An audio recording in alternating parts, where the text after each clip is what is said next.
안녕하세요. 부동산을 쉽게 다양하게 깊이 있게 분석하는 부동산의 비밀입니다. 갈라치기 전술, 썩을 대로 썩은 정치판에서나 있을 법한 온국민 갈라치기가 이제는 부동산 시장에서도 나타나고 있습니다. 부동산 갈라치기, 물론 이 부동산 갈라치기가 무주택자나 서민을 위한 쪽으로 작용하진 않습니다. 오히려 더 힘들게 만들죠. 이젠 20억이 웃음내, 이 동네 집주인들 신났다, 국평 20억 넘겼다, 마용성 들썩, 배아픈 도봉 중랑 집주인들, 서울 집값 오르는데 노원 강북 25주째 뚝뚝, 노도강 하락 언제 끝날까? 이런 기사의 타이틀이 요즘에 많이 보입니다. 집값이 20억이 돼서 신난 집주인들의 이야기도 참 친절하게 소개해주고, 또 부동산 양극화가 진행되면서 아직 집값이 오르지 않은 서울 외곽 지역 주민들이 배아파한다는 이야기도 참 친절하게 전달하고 그럽니다. 이런 기사를 자칫 잘못 이해한다면 지금이라도 전재산을 털어서 서울 외곽 아파트가 더 오르기 전에 지금이라도 집을 사야 하나? 라는 생각이 듭니다. 많이 참 씁쓸하긴 합니다. 이런 부동산 갈라치기의 문제점은 결국 무주택자 또는 서울 외곽에 위치한 1주택자들을 자극해서 집값을 올리려고 한다는 의심이 들긴 합니다. 그렇게 집값이 올라야지만 또 분양시장이 활성화되겠죠. 왜냐하면 지금의 분양가가 주변 시세보다 비싸거나 비슷해서 사람들이 더 이상 매력적으로 분양가를 느끼지 않습니다. 결국은 분양가를 무지막지하게 막 끌어올려도 사람들한테 그래도 같은 값이면 새 집을 분양받아야지, 이런 인식을 심어줄 수 있는 가능성이 있습니다. 이런 작전이 통해서인지 덕분에 작년 중반까지는 그래도 서울과 수도권의 분양 성적은 나름 선방했었습니다. 수도권 미분양 아파트도 소리 소문 없이 슬슬 땡처리가 됐었고요. 작년 중반까지는 그럭저럭 먹혔던 게 올해는 이제 장담하기가 어려운 상황에 처해 있습니다. 현장에서 발로 뛰는 선배들의 이야기를 들어봐도 그분들의 불안감이 대단히 큽니다. 분양가를 작년보다 더 올려서 분양하려고 지금 대대적으로 준비 중인데 여의치가 않으니 또 한 번 기대하는 게 바로 서울 아파트 가격의 반등입니다.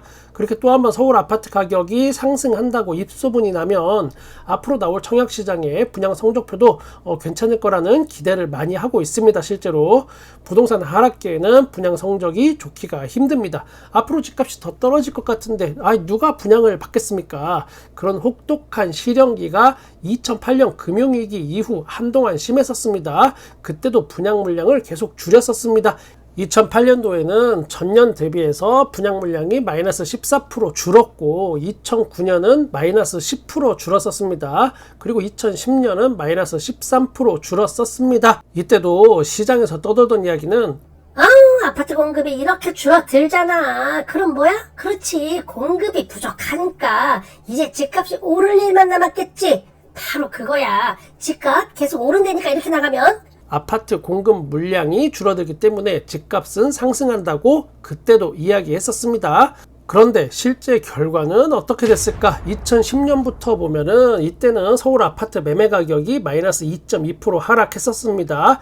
2011년도에는 마이너스 0.4% 하락, 2012년도에는 마이너스 4.5% 하락, 그리고 2013년도에는 마이너스 1.8% 하락했었습니다. 신규 공급 물량이 줄어들었고 그 뒤에 2-3년 뒤에 집값도 같이 하락했었습니다. 꼭 공급이 줄었기 때문에, 그러니까 분양 물량이 줄었기 때문에 집값이 오른다라는 이런 공식이 꼭 성립하는 것은 아닙니다. 물론 아파트 가격을 어떤 하나의 현상으로만 이걸 전부 다 설명할 수는 없겠지만 어쨌든 과거의 데이터가 이렇게 분명히 존재하긴 합니다. 중국이 지금 건설 경기가 상당히 안 좋습니다. 중국은 부동산 관련 업종이 실질적으로 국가 경제의 한 30% 정도 비중을 차지할 만큼 아주 중요한 포지션입니다. 이 부동산이라는 게, 부동산이 망하면 중국이 살아날 희망이 사실상 없습니다. 그러다 보니까 중국에 지금 빈집이 1억 채가 넘어도 계속 부동산 경기 부양을 추진할 수밖에 없습니다. 중국도 빈집이 우리나라 인구수보다 많다는 게 놀랍긴 하죠. 그런데 이게 중국만의 일은 아닙니다. 우리나라도 건설 경기가 미치는 영향이 매우 큽니다. 그래서 분양시장 활성화가 필요한 것까지는 저도 이해를 할 수 있습니다. 많은 과도한 분양가 산정, 그리고 또 부동산 갈라치기로 누군가한테는 좌절감을 안겨주고 또 누군가한테는 투기 심리를 부추기고, 이렇게 되는 거는 옳은 길이 아니다라고 저는 생각합니다. 저도 간혹 유튜브 채널을 운영하면서 정말 보이지 않는 벽을 느끼기도 합니다. 혹시나 내가 잘못 이야기해서 누군가가 피해를 볼 수도 있지 않을까, 이런 생각에 또 전전긍긍하고, 아무리 부당함을 소리 높여 이야기해도 부동산 투기꾼들의 노름에 제가 또 좌절감을 느끼기도 합니다. 더 솔직히 말씀드리면 괜히 이거 안 해도 될 유튜브 같은 거 해서 자진해서 욕먹고 사는 것 같은 그런 기분이 들 때도 있습니다. 뭐 그런 기분이 들 때마다 여러분의 댓글을 보면서 그 좌절감을 치유하기도 합니다. 제가 어마어마한 정보를 여러분께 드리는 건 아니지만 집이 없는 서름에 좌절하고 눈물을 흘렸던 제 과거가 실제 있었기 때문에 그 아픔을 누구보다 잘 알기 때문에 최대한 여러분과 공감하도록 하겠습니다. 이제는 예전만큼 뭐 로또 청약도 없고 집을 샀다고 해서 그게 또 2배, 3배 이렇게 오르거나 할 일은 확률적으로 매우 희박해진 지금 현재 상황입니다. 하지만 그래도 우리가 타이밍을 잘 잡는다면 1억에서 2억, 뭐 많게는 그 이상도 세이브를 할 수 있습니다. 보이지 않는 벽에 좌절하는 거, 그거는 저 하나면 족하니까 여러분은 아름다운 미래만 꿈꾸시길 바랍니다. 제 이야기를 잠깐 해보면 신혼 초에는 밥 잘 사주는 누나도 그냥 전업주부였습니다. 제가 하던 일이 잘 되는 순간 가장 믿었던 사람한테 제가 이제 배신을 당합니다. 그러면서 일이 꼬이고 또 제가 마음이 너무 힘들었습니다. 아마 배신 당해본 분들은 아실 겁니다. 그렇게 제가 좌절의 시간을 보낼 때 누나가 저한테 한마디 했습니다. 좀 쉬어, 내가 벌게. 그렇게 전업주부를 포기하고 이제 맞벌이를 저희도 시작했습니다. 여러분께 제가 뭐 설거지하고 청소하고 빨래한다고 이렇게 이야기하면서 너무 이렇게 밥 잘 사주는 누나의 험담만 제가 한 것 같아서 오늘은 장점을 좀 이야기해 보려고 합니다. 정말 장점이 많은 그런 소중한 사람입니다. 먼저 첫 번째 장점이 뭐냐면 자, 다시 할게요.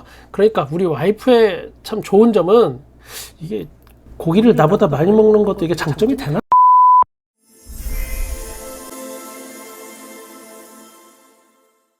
오늘은 동작구 또 오랜만에 부동산 하락거래 알아보겠습니다. 먼저 사당동 가봅니다. 사당동 대림아파트 31평이 10억 7천만원에 거래가 됐습니다. 1152세대, 여기 대단지이지만 1990년 아파트로 노후화됐습니다. 위치는 7호선 남성역 역세권으로 볼 수도 있겠습니다. 31평이지만 전용 면적은 84제곱미터인 점 참고해 주시기 바랍니다. 지난 최고가는 부동산 폭등기 정점에 15억 6천만원이었습니다. 뭐 제 개인적 의견으로는 그 당시에 여기 아파트가 전형적인 오버페이스된 집값이었다라고 저는 생각합니다. 지금은 최고가 대비해서 4억 9천만원 하락한 금액입니다. 하락률은 마이너스 31%입니다. 그 다음 사당동 극동아파트 31평이 최근에 9억 7천만원에 거래가 됐습니다. 1550세대이고 1993년 아파트입니다. 여기는 극동아파트 그리고 우성 2차, 우성 3차 아파트 그리고 신동아 4차 아파트까지 통합 리모델링을 추진한다고 알려졌었습니다. 그런데 여기서 신동아 4차는 빠진 것으로 제가 알고 있고 극동아파트 그리고 우성 2차 아파트, 3차 아파트 요렇게만 지금 조합을 설립해서 진행 중입니다. 우리가 일반적으로 알고 있는 재건축 재개발 리모델링과는 약간 달라 보입니다. 통합 리모델링. 제 정보가 정확하지 않을 수 있다는 가정하에 추가적인 이야기를 드리면 뭐 목표는 올해 안에 시공사 선정을 끝낸다는 소문이 있는데 쉬워 보이진 않습니다. 아무튼 만약 진행이 된다면 대한민국 아파트 리모델링의 한 획을 그을 수 있긴 합니다. 그리고 약 500가구 정도 일반 분양 물량이 예상됩니다. 조합원 분담금을 어디까지 내릴 수 있을지 요게 최대 관건이 되겠습니다. 이 아파트는 지난 최고가는 12억 6,500만원이었습니다. 최고가 대비해서 현재는 마이너스 3억 하락한 금액이고 하락률은 마이너스 23%입니다. 말 나온 김에 통합 리모델링 추진 중에 바로 옆에 우성 3차 아파트 여기도 거래가 있어서 한번 같이 짚어보겠습니다. 23평이 거래가 됐는데 9억 1,800만원에 거래가 됐습니다. 여기는 855세대이고 1993년 아파트입니다. 지난 최고가는 여기가 11억 9천만원이었으며 최고가 대비해서 지금은 마이너스 2억 7천만원 하락한 상태입니다. 하락률은 마이너스 22%. 이 동네 아파트 하락률은 지금 비슷한 상황을 보이고 있습니다. 참고해 주시기 바랍니다. 이수역 리가 아파트 33평이 최근에 12억 2,500만원에 거래가 됐습니다. 452세대, 크지 않은 규모이고 2013년 아파트입니다. 이곳은 그 어렵다는 지역주택조합 사업이었습니다. 여기도 정말 다사다난한 스토리가 많긴 하지만 지역주택조합의 성공 사례로 알려져 있긴 합니다. 이 부분도 뭐 평가가 다양한데 어찌되었건 지역주택조합은 시작부터 이 입주까지 전부 끝나는 요게 10% 정도의 성공률을 가지고 있기 때문에 일단 지어지기만 하면 그래도 성공이라고 봐야 됩니다. 그만큼 어려운 게 또 지역주택조합입니다. 지난 최고가는 여기가 16억까지 갔었고 지금은 최고가 대비해서 3억 7천만 원 하락했습니다. 하락률은 마이너스 23%입니다. 이번에는 사당동 신축급도 한번 봐야겠죠. 레미안 로이파크 33평이 14억 4,500만원에 최근 거래가 됐습니다. 668세대이고 2018년 아파트입니다. 제가 지금 쭉 이렇게 소개드리는 아파트들은 다 붙어 있다고 보시면 됩니다. 거기서 거기. 그 중에 가장 신축급 아파트가 요거이기 때문에 이 동네의 전체적인 가격 변화 수준을 가늠해 볼 수 있겠습니다. 지난 최고가는 17억 6천만원까지 여기가 치고 갔었습니다. 지금은 최고가 대비해서 3억 2천만원 하락했고 하락률은 마이너스 18%입니다. 이번에는 대방동 가봅니다. 동작구 대방동 대방 대림아파트 33평이 최근에 13억에 거래가 됐습니다. 1628세대이고 1993년 아파트입니다. 여기는 대로변에 접해 있고 여의도 접근성이 좋다는 점이 가격에 영향을 미칩니다. 지난 최고가는 15억 9,500만원이었고 최고가 대비해서 지금은 마이너스 3억 하락했고 하락률은 마이너스 18%입니다. 이번에는 또 흑석동 가봅니다. 한강 현대아파트 40평이 최근에 17억 8천만원에 거래가 됐습니다. 여기 960세대이고 1988년 아파트입니다. 이게 보시면 한강에서 가장 가까운 아파트가 바로 여기고 서초구 반포에도 가장 가까운 위치라는 그런 특이점이 있습니다. 가격은 또 만만치 않습니다. 그래서인지 그리고 그 옆에 있는 게 바로 얼마 전에 떠들썩했던 바로 거기 흑석 11구역입니다. 여기 아파트 이름을 서반포 서밋 더힐로 지었다라고 해서 난리가 났었죠. 흑석동이 창피해서 그런 건 아닌 것 같고 아무래도 반포 프리미엄을 업고 집값에 영향을 주고 싶었던 걸로 해석을 해볼 수 있습니다. 물론 대우건설에서 사실이 아니다 라고 해명하는 기사가 나왔으나 뭐 각종 포털 사이트에는 아직도 서반포 서밋 더힐로 검색하면 다 나옵니다. 지난 최고가는 21억이었으며 최고가 대비해서 지금은 마이너스 3억 2천만원 하락했고 하락률은 지금 마이너스 15%입니다. 흑석 한강 센트레빌 2차 아파트 여기 34평이 14억 7천만원에 최근 거래가 됐습니다. 963세대로 1000세대에서 약간 빠지는 규모입니다.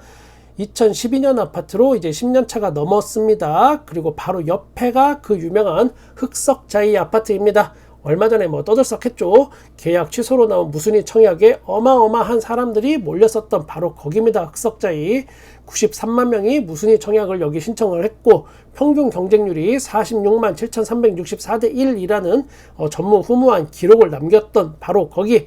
저는 여러분께 당첨의 행운을 양보하기 위해서 이때 무순위 청약을 신청하지 않았습니다. 지난 최고가는 17억 6천만 원이었고 최고가 대비해서 지금은 마이너스 2억 9천만 원 하락했습니다. 하락률은 마이너스 16%입니다. 동작구 최종 상황 정리 한번 해보겠습니다. 뭐 너무나 당연한 이야기이겠지만 여기도 역시나 신축일수록 그리고 옆 동네가 서초랑 붙어 있을수록 그 하락률이 상대적으로 낮다는 걸 확인할 수 있습니다. 그리고 사당동은 뭐 제 생각에는 지난 부동산 폭등기 때 가진 것에 비해서 가격이 오버페이스 된 것이 많이 느껴집니다. 그렇다고 또 여기를 그냥 마냥 무시할 수 없는 건 바로 길 건너편이 방배동이고 여기에는 또 방배 6구역, 방배 5구역, 방배 13구역 등이 지금 줄줄이 이슈가 대기 중입니다. 결국 이 방배동 이슈들이 이 지역의 집값을 순간적으로 자극할 타이밍이 올 거고 그때 사당동이나 동작구 전체로까지의 그 가격의 영향이 올 수도 있습니다. 동작구의 운명은 어쩔 보면 서초구 방배동이나 반포가 쥐고 있다라고 봐도 되겠습니다. 매도든 매수든 다 똑같습니다. 치고 빠지기의 순간을 여기 어떻게 잡느냐에 따라서 결과가 많이 달라질 수 있습니다. 그것도 옆 동네에 저는 여러분의 부동산에 끝까지 함께 하겠습니다. 구독과 좋아요, 알람 설정 감사합니다. 부동산의 비밀이었습니다.